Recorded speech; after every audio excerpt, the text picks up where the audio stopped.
থেকে 1 বছরের সিনিয়র ছিল। তো এইগুলো বলতে গেলে অনেক কিছু হয়, পুরনো স্মৃতি এগুলো ফিরে আসে। যেটা বললো যে যে কুইজ কম্পিটিশনে আমরা গিয়েছিলাম, আমরা ডিস্ট্রিক্টে ফার্স্ট হয়েছিলাম। তারপর আমরা দক্ষিণ 24 পরগনা যাওয়ার সুযোগ পাই, যাওয়া আসার খরচ আমাদের দিয়ে দেবে। তারপরে বিভিন্ন রকম প্রোগ্রাম। সত্যি কথা বলতে গেলে এই কলেজটা আমাদেরকে যে এক্সপোজার দিয়েছে সেটা অন্য কোনো ডিপার্টমেন্ট দেয়নি। আমি নিজে থেকে বলছি, এই কলেজের বিভিন্ন প্রোগ্রাম ফার্স্ট শুরু হয় আমাদের নদিয়া থেকেই, মুর্শিদাবাদের। তারপর আমরা মুর্শিদাবাদ গিয়েছি, আমি নিজে জলপাইগুড়ি গিয়েছি, দক্ষিণ 24 পরগনা গিয়েছি। 4টে ডিস্ট্রিক্ট আমি কিন্তু কলেজে থাকাকালীনই বিভিন্ন প্রোগ্রাম, ডিবেট, কুইজ এইগুলোতে, এবং স্টেটের মধ্যে একবার জলপাইগুড়ি থেকে আমরা সেকেন্ড হয়ে এসেছিলাম।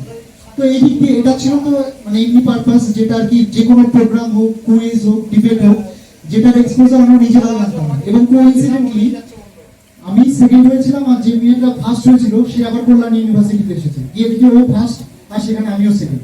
কল্যাণ ইউনিভার্সিটির আব্দুল কালাম আজাদ বলে একটা মঞ্চ আছে, সেই মঞ্চে আমরা কিন্তু কলেজে পড়াকালীন কল্যাণ ইউনিভার্সিটির ভাইস চ্যান্সেলর থেকে কিন্তু আমরা প্রাইজ নিয়ে এসেছি। মানে এটা ইংলিশ ডিপার্টমেন্টের জন্য একমাত্র পসিবল হয়েছে। এবং সত্যি কথা বলতে গেলে স্যারের কন্ট্রিবিউশন অনেকগুলো ডিপার্টমেন্ট রয়েছে, গ্রুপ পার্লামেন্ট হোক, যেটা কোনো লিটারারি কুইজ হোক, বা যে কোনো ডিবেট কম্পিটিশন হোক, 13-14খানা প্রাইজ কিন্তু স্যার আমাকে মানে পেতে সাহায্য করেছে, যেগুলো আমার বাড়িতে সাজানো আছে। মানে এটা খুব ভালো লাগে। এবং সকালবেলা ঘুম থেকে যখন উঠি তখন আমার এই স্যারের কথা মনে পড়ে। আর আরেকটা জিনিস যেটা, স্যার ম্যাম কেমন এটা বলার কোনো অপেক্ষায় রাখে না, কারণ একটা কলেজ থেকে আমরা 5 বছর বেরিয়ে গেছি, তারপরে ইনভাইট করছে। আমার বাড়ি থেকে বলছিল যে স্যার ম্যাম তোদেরকে এখনো ডাকে, অনেক কলেজ তো কোথায় পড়ে কি স্যার কোন ডিপার্টমেন্ট নাম টাম কিছু জানে না, তোদের ডাকে, তোরা কি এরকম একটা ব্যাপার। তা বললো স্যার ম্যামের কি বিয়ে খাওয়া জরুরি হয় না, ওই সব ওরকম ফ্যামিলির মধ্যে এইগুলো নিয়ে মানুষ করছে, এরকম একটা ব্যাপার। এই যে অ্যাগ্রেশনটা, এটা কিন্তু মানে দুর্দান্ত ব্যাপার, যেটা অন্য ডিপার্টমেন্টের মধ্যে নেই। তোমরা নিজেরা অবাক হবে, নিজেদের বন্ধুদের কাছে খোঁজ নিয়ে দেখবে তাদের ডিপার্টমেন্টের না আছে কোনো রিকগনিশন, না আছে কোনো হেল্প, এবং ইভেন তাদের নাম্বারই নেই। আজকে স্যারের কাছে যে কোনো প্রবলেমে হোক, এবং সব থেকে একটু আগে যেটা ম্যাডাম বলছিলেন যে ক্রিটিক্যাল বেন্ড অফ মাইন্ড, আমরা সবাই সত্যেন্দ্রনাথ ঠাকুর সিভিল সার্ভিস একাডেমির কথা শুনেছি। ওখানে ইউপিএসসির জন্য ফ্রিতে ওয়েস্ট বেঙ্গল গভর্নমেন্টের তরফ থেকে কোচিং দেওয়া। তো ওখানে এক্সাম হয়েছিল, এক্সামে পাস করেছিলাম, ইন্টারভিউ হয়েছিল, গিয়েছিলাম। সেখানে গিয়ে আমরা রিয়েলাইজ করতে পারি ক্রিটিক্যাল মাইন্ড মানে এইটা থাকাটা কতটা জরুরি। আমরা তো শুধু ইংলিশ অনার্স পড়ছি, কিন্তু এর সাথে কিন্তু কম্পিটিটিভ ওয়ার্ল্ডের কোনো কানেকশন নেই। এবং শুধু এটা দিয়ে তুমি বাইরের কম্পিটিটিভ ওয়ার্ল্ডে টিকতেই পারবে না। এবং সব থেকে যেটা আমার বলা মনে হয়েছে, সেই জন্য আমি এটা বলবো, আমি যখন ফার্স্ট আমি 2 বছর ধরে ইংলিশের ফ্যাকাল্টি হিসেবে রয়েছে, এবং ভারতবর্ষের ইউপিএসসি বাদ দিয়ে ক্ল্যাটেড এক্সাম হোক, নার্সিং হোক, ডাব্লিউবিসিএস হোক, সিজিএল হোক, সবগুলোর ইংলিশের জন্য আমরা কম্পিটিটিভের জন্য পড়াই, কোচিং এর জন্য করাচ্ছি। তো 2 বছর আগে আমাকে বললো যে দেবনাথ নাউনের একটা ক্লাস নিতে, আমি দিব্যি গেলাম, ক্লাস নিয়ে চলে আসলাম। একটা কনফিডেন্স, আমরা তো জানি এরকম একটা ব্যাপার। কিন্তু বিশ্বাস করো, যারা আজকে ইংলিশ অনার্স করছো তার সঙ্গে কিন্তু গ্রামারের হিউজ ডিফারেন্স রয়েছে। এবং পরে আমরা বুঝতে পারলাম যে তোমরা ইংলিশ কেন নিয়েছো। প্রথমে দিন মেয়েগুলো ইংলিশ মিডিয়ামে সবাই ছিল, myself brothers I have completed my বলছিল।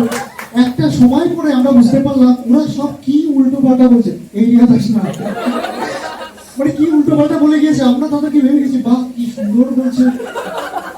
এখন বুঝতে পারি গ্রামাটিক্যাল ব্যাপারটা পুরো আলাদা। আর বেশিরভাগ ইংলিশ অনার্স যেটা কাজ করে, প্রথমে ইংলিশ লাইনটাকে পড়বে, বলবে ব্যাপারটা তো ভালোই শোনাচ্ছে, তার মানে এটা ভুল নেই, এখানে এরকম আইডিয়া দিয়ে চলে। কিন্তু ইংলিশ গ্রামারটা টোটালটাই একটা ম্যাথামেটিক্সের মতো গ্রামাটিক্যাল ব্যাপার, টোটালটাকে যদি ভালো করে অ্যানালিসিস করা যায় তো এটা সুন্দর জায়গা। কিন্তু সত্যি কথা এটাই, তুমি ইংলিশ অনার্সে 70% পাও, কিচ্ছু যায় আসে না, কিন্তু তোমার গ্রামারের দিকটা কিন্তু সচেতন থাকতে হবে। সেই জন্য আমি সাজেস্ট করবো এসপি বক্সি বা নিতু সিং যে কোনো একটা বই কেনার জন্য, মানে কিনে ওটা একটু পাশাপাশি দেখলে খুব বেশি টাইম নষ্ট হবে না, বরঞ্চ আমাদের যে রাইটিং স্কিল রয়েছে, গ্রামাটিক্যালি আমরা অনেক বেশি কারেক্ট হতে পারবো। এবং সব থেকে ডাইনামিক একটা ব্যাপার, একটা সময় আমরা এসপি বক্সির বই আমরা কিনতাম, টাকা দিয়ে দোকান থেকে কিনতাম, কিন্তু 2-3 বছর পর এসপি বক্সির বই দিল্লি থেকে আমার বাড়িতে পাঠিয়েছে দেবনাথ মোড়ক অ্যাড্রেস দিয়ে, এবং সেখানে বলছে যে যদি কোনো কিভাবে ইমপ্রুভ করা যায়, আরো কিভাবে প্রমোট করা যায়। তো এই জিনিসগুলো রয়েছে। মেইন ব্যাপারটা হচ্ছে এটাই, তোমাকে খুব ভালো করে পড়তে হবে। আর আরেকটা জিনিস যেটা আমাদের দিয়েছে, এটাই আমার লাস্ট কথা, সেটা হচ্ছে ইংলিশ ডিপার্টমেন্ট আমাদের কনফিডেন্স দিয়েছে। আমি একটা ইনসিডেন্ট বলি। এবং সবথেকে বড় ব্যাপার কি বলতো, খারাপ সময় মানুষের রূপগুলো একদম অরিজিনাল বসে।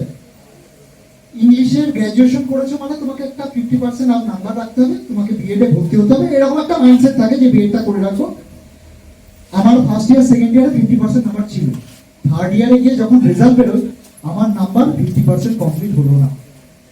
একটা মেয়ে আমাকে পরীক্ষার আগের দিন ফোন করলো যে দেবনাথ, যে লিটারারি থিওরি যে পেপারটা আছে না, এর মধ্যে কমন কি কি আছে, ওটা আমি পুরো একদম এক্সপার্ট, পিএমএম পড়াতে সব পড়ে পড়ে পড়ে পড়ে একদম গিলে ফেলেছিলাম। দিয়ে ওকে বললাম যে এই জিনিসগুলো আছে, ও 52 পেয়ে গেছে আর আমি পেয়েছি 29। আমি সব কি হলো কেসটা, দিয়ে সবাই বলছে পড়া লাগে এই সেই, মানে বলার মতো পরিস্থিতি নেই। বিএড কলেজে গিয়ে বলছি, তখন আমি দেখছি ওবিসিতে কত পার্সেন্টে হয়, মানে কোথায় কি হয়, অ্যাপ্লিকেশন করেছে, দয়া করে কিছু একটা ব্যবস্থা করুন। এরকম একটা ব্যবস্থা। স্যার বললো যে দেবনাথ তুই কি কনফিডেন্ট, ম্যামের সঙ্গে কথা বললাম, ম্যাম বললো যে অসুবিধা নেই। তো আমি ডিএল কলেজে অফিসে গেলাম, যে বললাম যে আমি কাউকে বলছি না, রিয়েলিটি বলছি, সত্যি কথা। তা উনি বললেন যে দেখো পড়াশোনা করতে হয়, এসব রিভিউ করে হয় না, 1-2 নম্বর বাড়বে বাড়বে, না হলে না বাড়বে। তো আমি দেখলাম যে রিভিউ করে লাভ হবে না, আরটিআই করতে হবে।